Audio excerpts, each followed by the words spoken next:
प्रवास के मॉडलों को समझने के क्रम में अब हम समझेंगे अगला जो हमारा मॉडल है गतिशीलता संक्रमण मॉडल।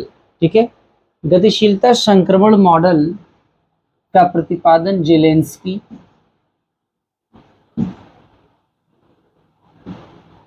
महोदय द्वारा 1971 में किया गया था। ठीक है, जेलेंस्की महोदय का गतिशीलता संक्रमण मॉडल जो है कि डेमोग्राफिक ट्रांजिशन थियरी, ठीक है, यानी कि डीटीटी, डेमोग्राफिक ट्रांजिशन थ्योरी पर आधारित है, यानी कि जनांकीय संक्रमण सिद्धांत।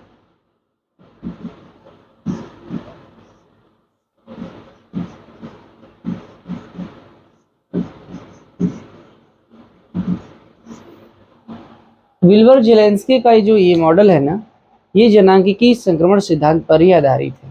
ठीक है, 5 प्रकार के जनांकीय संक्रमण सिद्धांत यहाँ पर हम लोग बात करेंगे, डिस्कस करेंगे और उसके अकॉर्डिंग हम लोग जनसंख्या पर चर्चा करेंगे।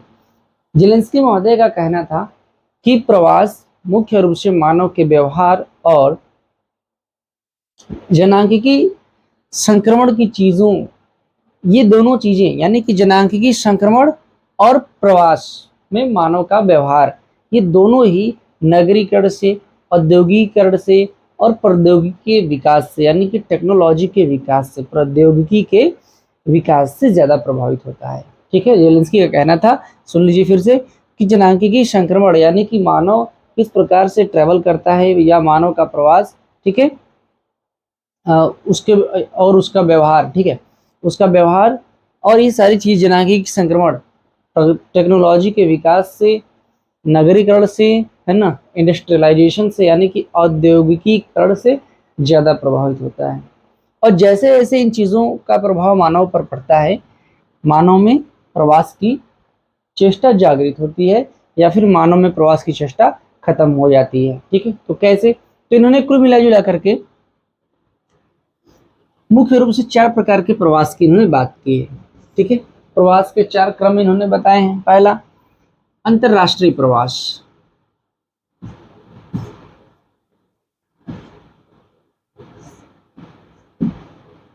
हम लोग इसकी चर्चा करेंगे धीरे धीरे अलग अलग रूप से। दूसरा, प्रादेशिक या सीमावर्ती प्रवास, या इसी को हम सीमावर्ती कहेंगे, सीमावर्ती प्रवास। ठीक है, तीसरा, अंतःनगरीय प्रवास,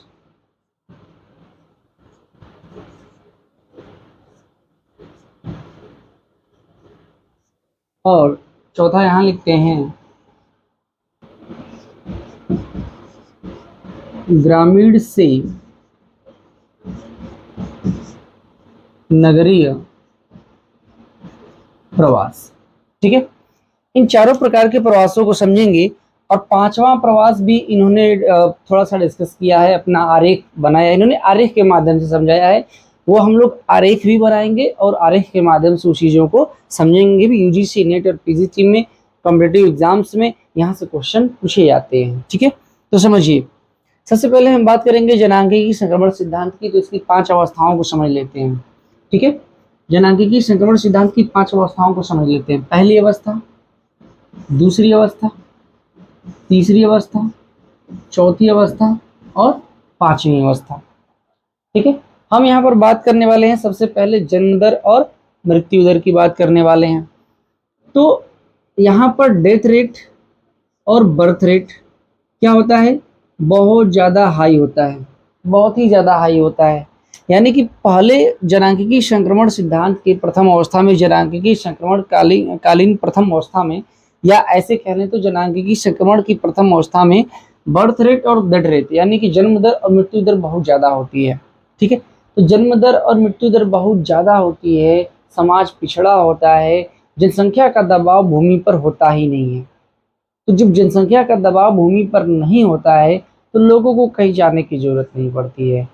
तो प्रथम अवस्था में, ठीक है, जेलेंस्की के अनुसार कि ठीक इसी प्रकार से प्रथम अवस्था में भी प्रवास चुपचाप पड़ा रहता है। जैसे जनसंख्या न बढ़ती है न घटती है प्रथम अवस्था में, प्रवास उसी तरीके से चुपचाप पड़ा रहता है, प्रवास पर कोई इफेक्ट देखने को नहीं मिलता है। ठीक है।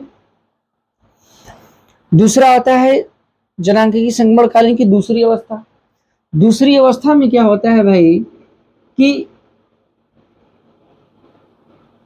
बर्थ रेट तो उतनी ही बनी रहती है लेकिन डेथ रेट में गिरावट आ जाती है। यानी कि धीरे धीरे चीज़ों में बदलाव आता है, धीरे धीरे सुविधाएं बढ़ती हैं और लोग महामारियों पर, अन्य चीज़ों पर काबू पाते हैं, फैसिलिटी बढ़ती है और मृत्यु दर कम हो जाता है। तो जब मृत्यु दर कम हो जाता है तो होता क्या है कि जनसंख्या तेजी से बढ़ने लगती है। ठीक है। जनसंख्या का दबाव बढ़ने लगता है भूमि पर, तो लोग अब एक जगह रह नहीं पाते हैं, कृषि का विकास अवरुद्ध हो जाता है। तो द्वितीयक सेक्टर और तृतीयक सेक्टर यानी कि जो उद्योग है और जो सेवा क्षेत्र है, ये दोनों ही विकास करता है। कृषि का मार्ग अवरुद्ध हो जाता है क्योंकि जनसंख्या का दबाव भूमि पर ज्यादा हो जाता है। ठीक है। तो कृषि से लोगों का उतना पेट भरता नहीं कि लोग एक ही खेती में ही काम करके अपना काम चला लेंगे, तो वो माइग्रेट करते हैं। तो जेलेंस्की का भी कहना था कि ठीक इसी प्रकार से द्वितीय अवस्था में भी, आप इसको नोट करते जाइएगा, ठीक है, 5 प्रकार की अवस्थाओं को इन्होंने बताया हुआ है। ठीक है। तो पहला मैंने बता दिया। तो इसी प्रकार जेलेंस्की का कहना था कि द्वितीय अवस्था में भी धीरे धीरे अब प्रवास की प्रवृत्ति देखने को मिलती है। ठीक है। तृतीय अवस्था की बात करेंगे, इसमें बर्थ रेट भी डाउन हो जाता है और डेथ रेट तो डाउन पहले से रहती है। यानी कि जन्म दर, मृत्यु दर तो पहले से कम रहती है, तृतीय अवस्था में जन्म दर भी कम हो जाती है। ठीक है। लेकिन उतनी कम नहीं होती। ये देश भी अभी विकासशील अवस्था में होते हैं। तृतीय संक्रमण ये जो है कि तृतीय संक्रमण, जनांगीय संक्रमण के तृतीय अवस्था वाले जो देश होते हैं वो विकासशील होते हैं। ठीक है। तो यहाँ पर भी अभी इतना ज्यादा डिफरेंस आता नहीं है। हालांकि डेथ रेट कम हो जाती है, जन्म दर घटती है लेकिन उतने हिसाब से घटती नहीं है। ठीक है। तो यहाँ पर कुछ प्लस ही रहता है और डेथ रेट और डाउन होती है, लेकिन जनसंख्या में वृद्धि जारी रहती है। उसी प्रकार से प्रवास की मात्रा में वृद्धि बहुत तेजी से होती है। तो द्वितीय और तृतीय अवस्थाओं के बीच में प्रवास बहुत तेजी से होता है। ठीक है। हर पहलू पर हम लोग चर्चा करेंगे, ध्यान से समझते रहिएगा। तो द्वितीय और तृतीय अवस्थाओं पर प्रवास बहुत तेजी से होता है। चतुर्थ अवस्था में क्या होती है, जनांगीय संक्रमण की चतुर्थ अवस्था में प्रौद्योगिकी का विकास बहुत ज्यादा हो जाता है, देश विकसित हो जाते हैं और यहाँ पर बर्थ रेट और डेथ रेट, ठीक है, बर्थ रेट और डेथ रेट बहुत कम हो जाती है। यानी कि जनसंख्या फिर से लगभग धीरे धीरे स्थिर हो जाती है। और अब इस दशा में क्या होता है कि प्रवास भी नहीं होता क्योंकि जनसंख्या का दबाव भूमि पर है ही नहीं, लोग बहुत ज्यादा हैं ही नहीं कि नहीं यहाँ खाने को नहीं मिल रहा है, हमें दूसरी जगह जा करके कमाना पड़ेगा, ये सिचुएशन नहीं है। तो जब ये सिचुएशन नहीं है तो चतुर्थ अवस्था जिस प्रकार से है कि जनसंख्या में वृद्धि नहीं होती है, जनसंख्या लगभग लगभग स्थिर होती चली जाती है, उसी तरीके से प्रवास भी लगभग लगभग स्थिर होते चला जाता है। उसके बाद आता है पांचवी अवस्था। हालांकि वर्तमान में दुनिया का कोई भी देश पांचवी अवस्था में नहीं है, लेकिन यह अनुमान लगाया गया है कि यूरोप के बहुत से देश पांचवी अवस्था में जाने मतलब जा सकते हैं। यह जनसंख्या ह्रास की अवस्था होती है पांचवी, जिसमें बर्थ रेट डेथ रेट से बहुत ज्यादा डाउन हो जाता है। यानी कि जन्म दर ही बहुत ज्यादा कम हो जाएगी, एकदम जनसंख्या एकदम धीरे धीरे डिक्लाइन हो जाएगी। ठीक है। तो फिर वहां से लोग निकल करके बाहर नहीं जाएंगे, लोगों को वहां पर ला करके बसाना पड़ेगा वापस से, ये कंडीशन है। ठीक है। तो ये तो बात हम लोगों ने एक बेसिक सा कर लिया। इसके बाद हम यहाँ डिस्कस करने वाले हैं अंतरराष्ट्रीय प्रवास की। तो हमें ये बताइए कि अगर हम एक ग्राफ यहाँ पर बनाते हैं, ठीक है, ये प्रथम अवस्था, ये द्वितीय अवस्था, ये तृतीय अवस्था, ये चतुर्थ अवस्था और ये पंचम अवस्था। ठीक है। तो अगर हम एक ग्राफ ये बनाएं अंतरराष्ट्रीय प्रवास की, तो किस अवस्था में अंतरराष्ट्रीय प्रवास होगा, बात समझिएगा। भाई हमने कहा कि अंतरराष्ट्रीय यानी कि एक देश से दूसरे देश लोग कब जाएंगे, जब लोगों के पास पैसा होगा। इसको याद कैसे रखना है आप समझिए। अंतर्राष्ट्रीय प्रवास कैसे होगा, लोग एक देश से दूसरे देश में कब जाएंगे, जब लोगों के पास पैसा होगा, ठीक है। यानी कि जब देश क्या होंगे, विकासशील से विकसित होने की ओर अग्रसर होंगे, तब ना वो दूर दूर के देशों में जाएंगे। गरीब आदमी थोड़ी जाएगा, जिसके पास पैसा होगा वो ना पैसा इकट्ठा करके जाएगा। तो अगर यहाँ से आप ग्राफ बनाएंगे ना, तो ये ग्राफ कुछ इस प्रकार से बढ़ेगा आगे, ठीक है। ये ग्राफ कुछ इस प्रकार से आगे बढ़ेगा, ठीक है। पांचवी को तो हटा देते हैं, ये लगभग ऐसे बनेगा। यानी कि आप ये ग्राफ अगर ऐसे बनाएंगे तो इस प्रकार से ये ग्राफ बनेगा, ठीक है। थोड़ा सा इसको डाउन करेंगे, ये इस प्रकार से ग्राफ बनेगा। यानी कि आप देख लीजिए। अच्छा एक चीज और, इसको हटा देते हैं, ठीक ना। हम इसमें ये दिखाते हैं कि प्रवास सबसे ज्यादा कहाँ हुआ है, तो प्रवास द्वितीय और तृतीय के बीच में यहाँ पर प्रवास सबसे ज्यादा हुआ है, ठीक है। यहाँ पर द्वितीय और तृतीय के बीच में प्रवास सबसे ज्यादा हुआ है, तो ये बात ध्यान में आप रखेंगे। ठीक इसी तरीके से अगर आप प्रादेशिक या सीमावर्ती प्रवास की बात करेंगे, ठीक है, तो इसका ग्राफ कैसे बनेगा देखिए।